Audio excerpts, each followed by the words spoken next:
Hey guys, it is Friday night here in the Philippines, and as promised, we are showcasing nothing but Hot Wheels, Nissan, and Datsuns. These are the cars that I've accumulated over the past 3 years of collecting on and off with JDM Hot Wheels.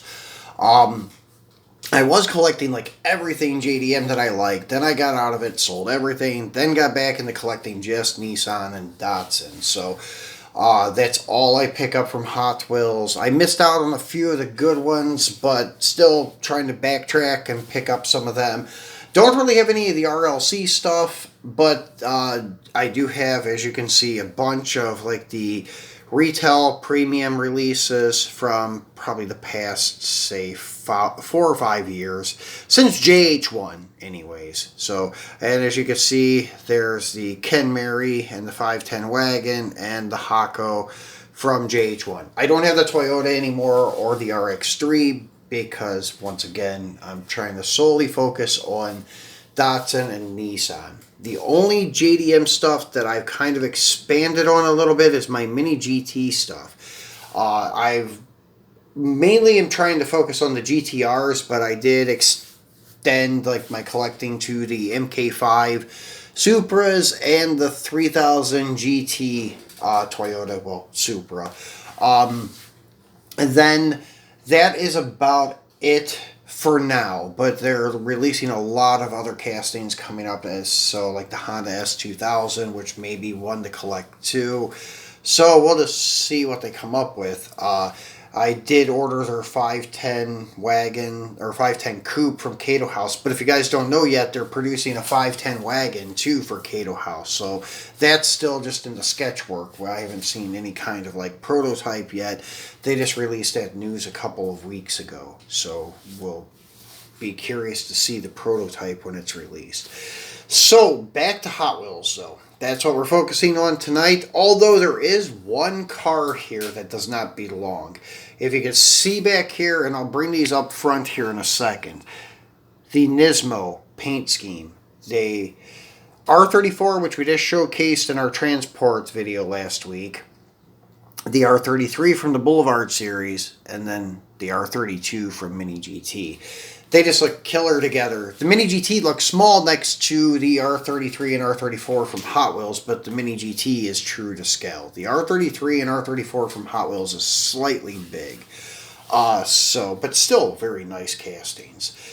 So let's go ahead and start looking at some of these. I'm not going to focus on the ones we just looked at in the transporter video, like the 3 white ones, the R32, R33, and R34 from the box set, because we just looked at those last week. Same thing with the first release Nissan set, as you have the 240 or Fair Lady back here, the 510 wagon, and the Laurel up front.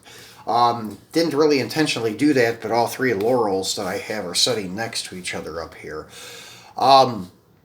So let's start with the one that kind of got me back into collecting JDM after I got back into collecting JH1. So the 3 that I kept from this set is the Nissans and Datsuns, obviously.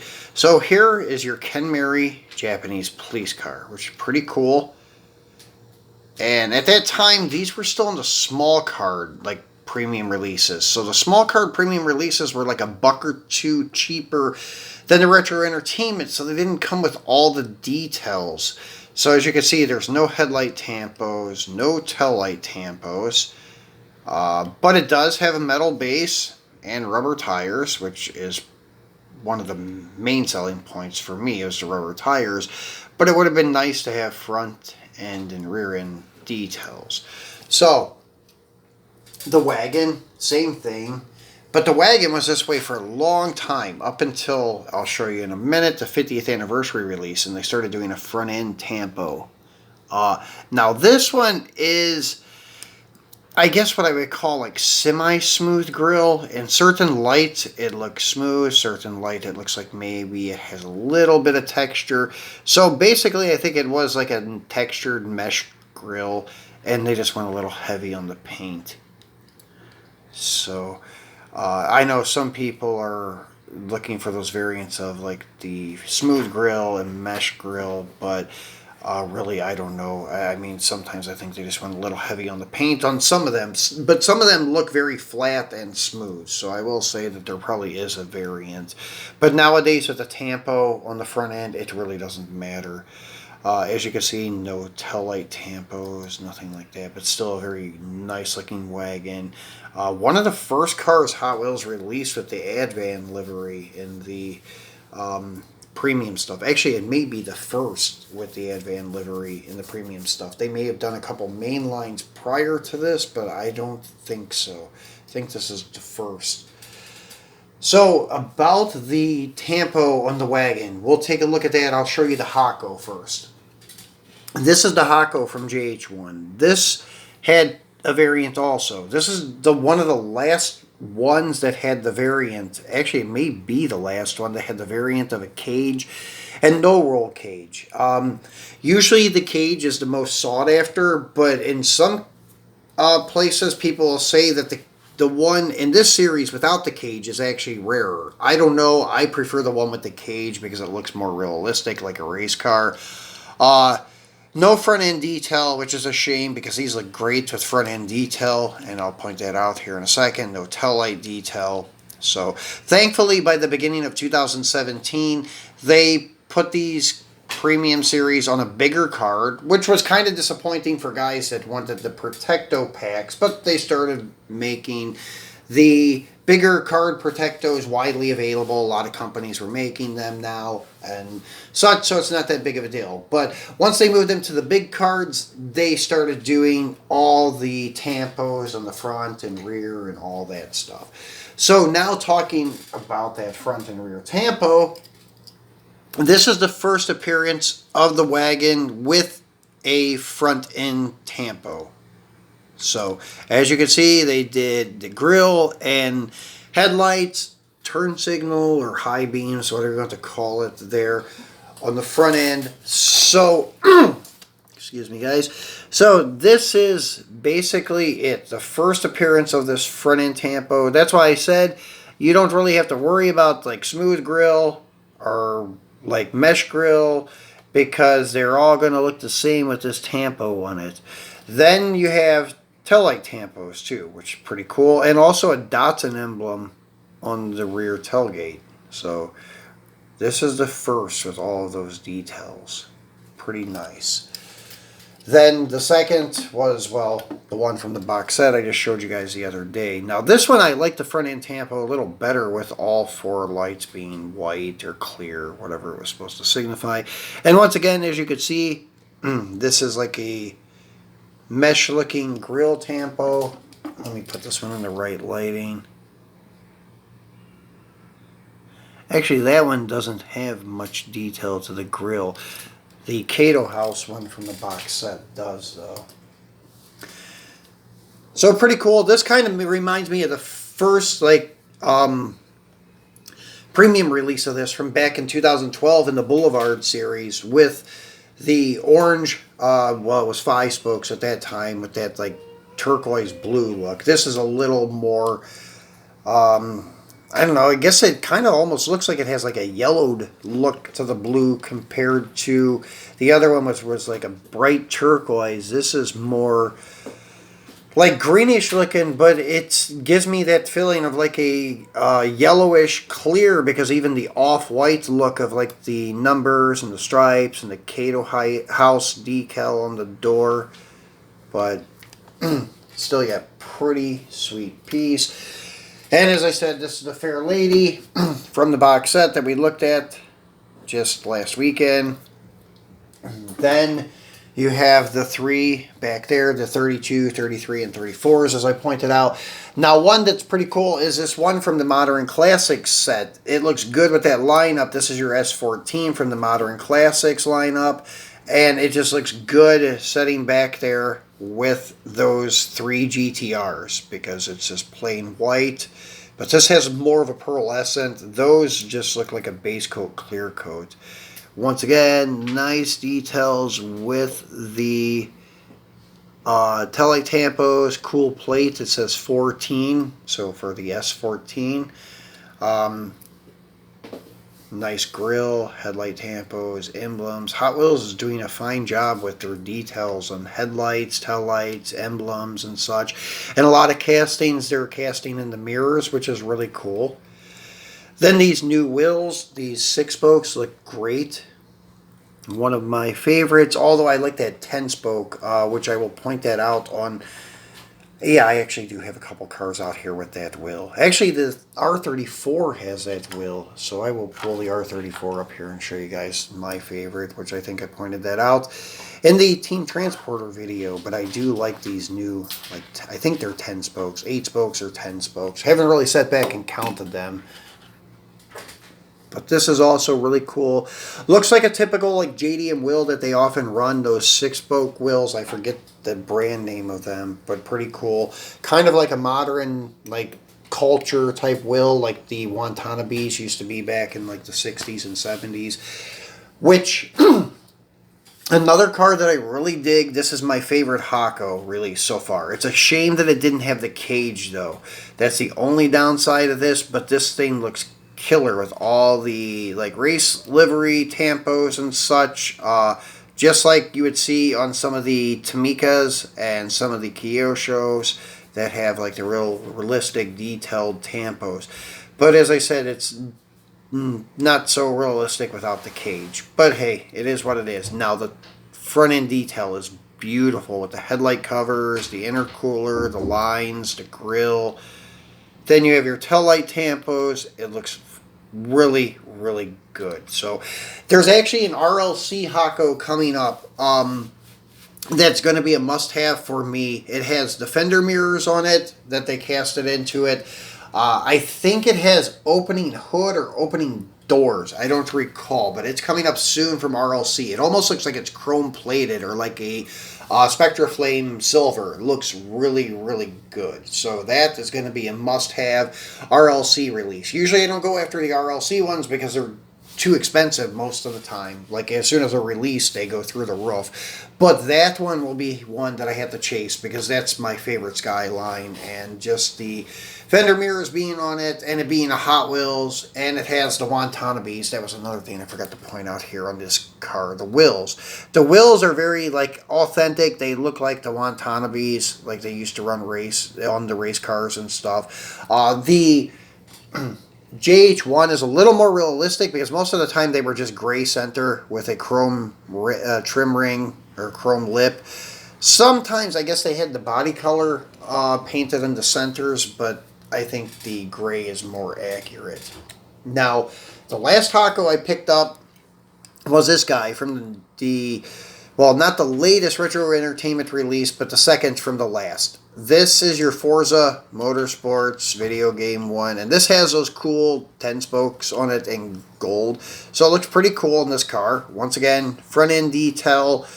Not sure what I think of it though, because the detail is like not so great, like the color of the headlight covers and then the intercooler. Headlight covers I could deal with, but the intercooler I feel should be more like a silver color. But they did do the tail lights very nicely. So really cool car. And Forza decal on the fenders. So pretty nice. Then, well, we have the famous Super Silhouette that, well, this car was modeled after the R34 that the Kato Wataru did for LBWK. He modeled it after the original one, raced by Hasimi, but I don't know his full name. But anyways, this is the R30 race car. So, yeah, seeing if it had his name on it, but it doesn't. But anyways, this is your stock R30. So this is like what they would race on the weekend, and that's what they'd sell at the dealership on Monday, like that old sales pitch that they gave in NASCAR. Race it on Sunday, sell it at the dealership on Monday. So there you go, race variant, stock variant. Another really cool car that I dig is the 210. Actually, I like it more in the diecast world than the real car world. But this car looks great from JH2. The C210. And if you guys don't know, like the Hako is referred to as the C10, the first gen. Then the second gen was the 110, the Kenmeri. Then you have this guy, the C210. This one, though, did not have the GT-R option. But still a great looking little car. But in die-cast. I don't know, I'm not a big fan of it in like 1-to-1, but it's still not a bad looking car, but it just tends to look better in 1/64th in my opinion, or at least the Hot Wheels like version of it. But I did see some of the I think it's Ignition, maybe the resin models of it, and it looks really good, especially in the 143rd. I don't know if they do it in 1/64th, but the 143rd Ignition resins look really nice. So there's that. There's a couple more variants of it. I think I only have this second one. This is the race-looking variant from the Boulevard series, the newest releases. Well, not the newest releases, but the newest Boulevard series, not the old school 2012. But you guys probably know that because JH2 was the first appearance of the car, and that didn't come out until 2017, I think. So there's that. Then going to another one of my favorites is the Skyline wagon. Well, they call it Skyline van. I just call it the Hako wagon. And this is the first release, and in my opinion, the best release, because it just looks stock with a little lowering kit with the JDM style 4-spoke deep dish wheels on it. Looks really good. So really dig this car. I have the other, to me, the other popular variants, except for the Advan. That's one that I did have, and when I was going back and forth with JDM, I sold all of my first release Team Transporters, and I kicked myself in the ass for doing that. I wish I still had the Advan. I wish I still had the Gretty Laurel. The Gretty Laurel is still affordable, but the Advan Skyline van is not. It's outrageous nowadays. Now, I do have these two, though, the newest wagon releases, and then the Melon from last year. So, those are also two cool variants of it. Not followed, because the Advan, I think, is a little bit cooler than both of those, but the stock-looking one is my favorite. Another one that I really dig, and this is coming up in another premium set, I think, here really soon, like maybe the next release premium stuff from Hot Wheels. It's a truck set. It actually has a couple new castings of like some Baja trucks, but the Nissan Sunny will be in there. So really, Datsun Sunny, sorry, not the Nissan, but they were referring to this as the Datsun Sunny.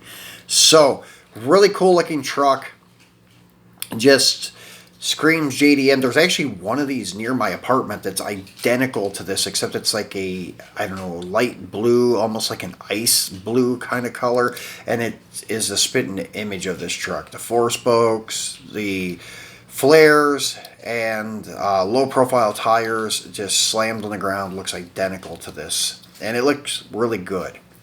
And these are really small in person, so this casting is pretty much perfect. I think it's the size scaling by Hot Wheels is pretty much spot on.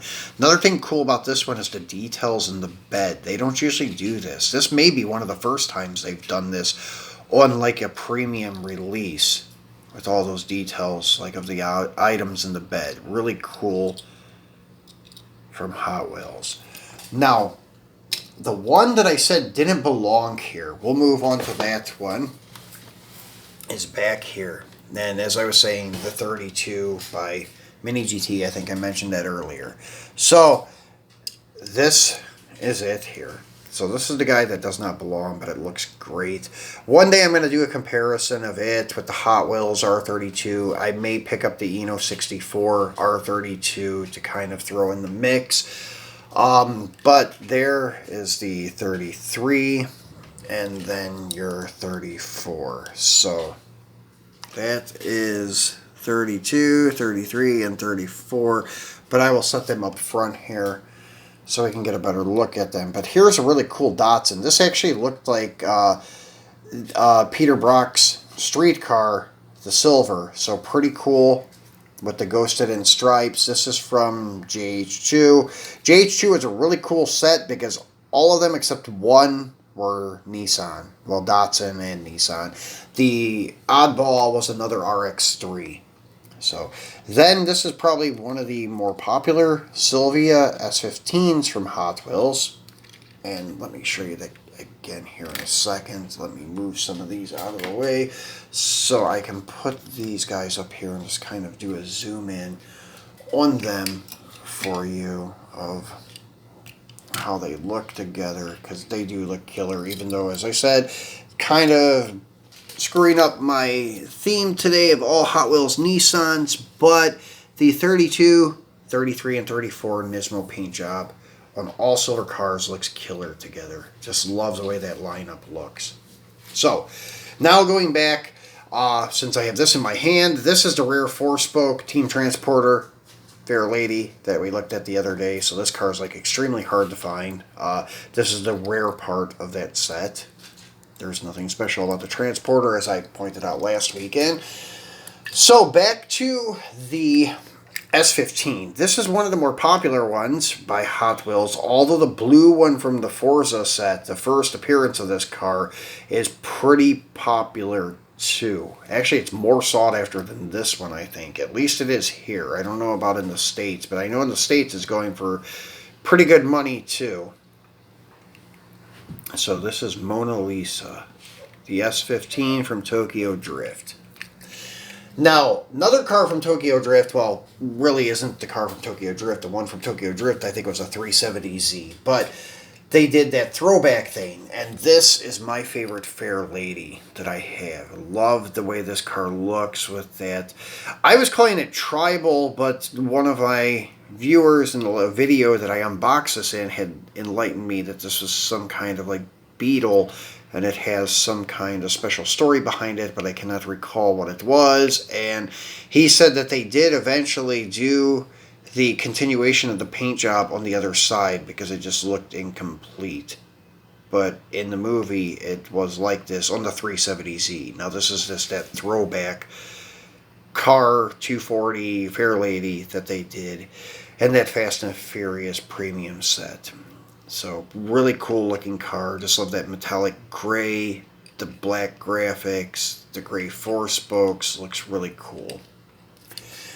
So if you guys have not seen yet, I don't have Brian's blue R34 that was released before they started doing these F&F premium lineups. They released it just in regular retro entertainment lineups. Well, if you haven't seen yet, the next F&F set has it, but it has those 10 spokes that I was showing you. The first release has the Watanabe style looking wheels, like on the Hako. So I'm kind of anxious that they're putting out the blue one again, because I regretted getting rid of my blue one, but now the price of it is ridiculous, so I couldn't touch it. But now they're re-releasing it with an even better wheel, in my opinion. So really cool, really happy about that one. So really nice looking car, the silver and with the blue graphics from Too Fast, Too Furious, one of his more notable cars besides the orange Supra and the green Eclipse. So nice looking piece. And even Too Fast, Too Furious 03, when the year of the movie, when the movie was released. So really cool. And then let's see what we haven't looked at. So then there's the door slammers, Datsun 510 from about a year back.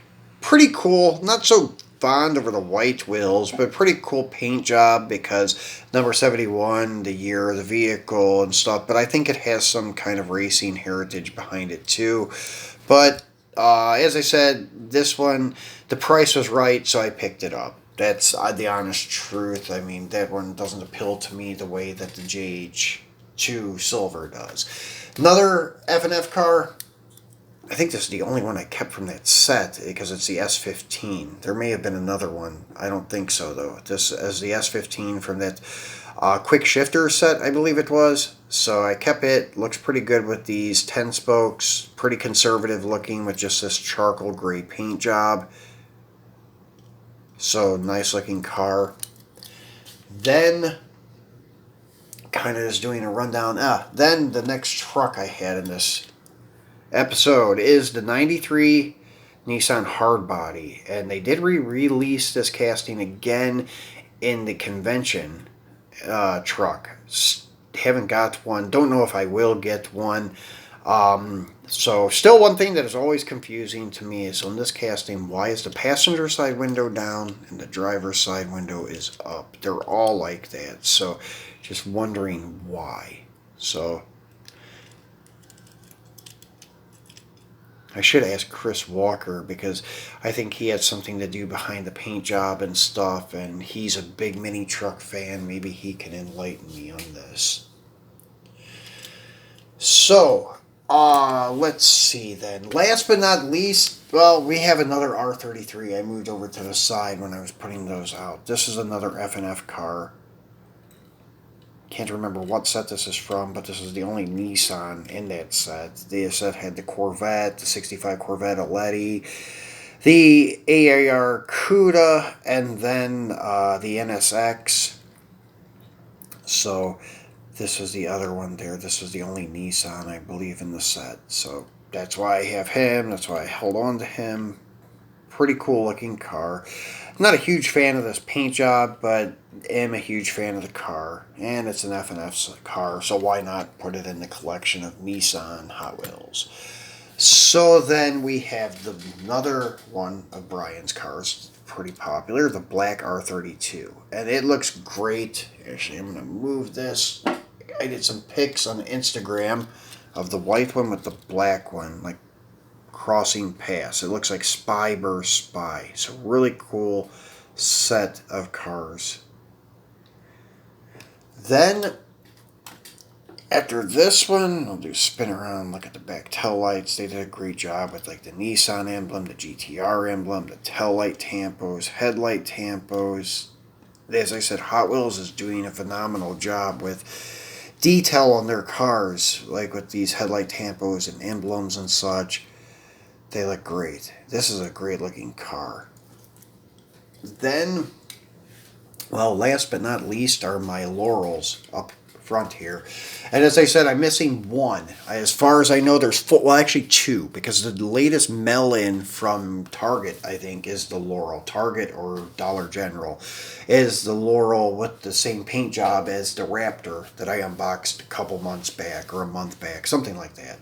And then the Gretty, which was the first appearance in the Team Transport. Then secondly was your JH2, or they may have been around the same time. I can't recall because they launched Team Transporters right around the same time that JH2 was released. So the JH2 one actually I think is the first one though. I think it beat the Team Transporters by a couple of months. So this would have been your first appearance, which is nice and conservative with this like really strange looking green, but it's a nice looking green, like a yellowish tinted green metallic paint. Really cool looking on this car. Very conservative too, not a lot of graphics, which I dig. Same thing with the one from the Nissan set. It has some like small sponsorship decals on the rocker panel, on the lower doors, but it's tolerable. So not bad looking.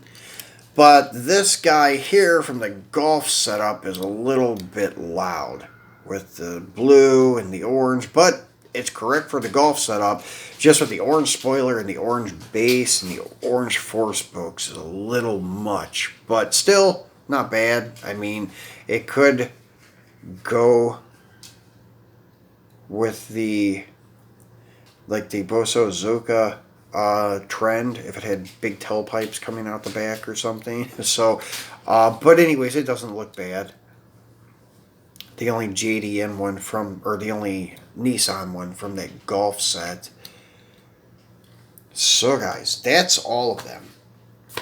So what we'll do is leave a link here for another premium unboxing video or another premium showcase. It'll be here on the left for you guys to click on and check it out. I'm sure you'll dig it if you like this one.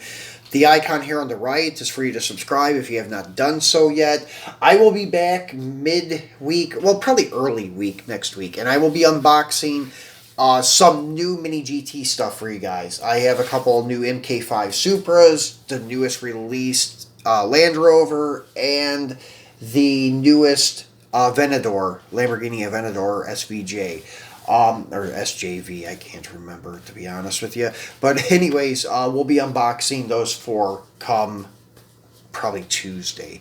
So make sure you tune back in for that. I appreciate you guys watching. Enjoy your weekend, and I will see you at the start of next week. Thanks for watching, guys.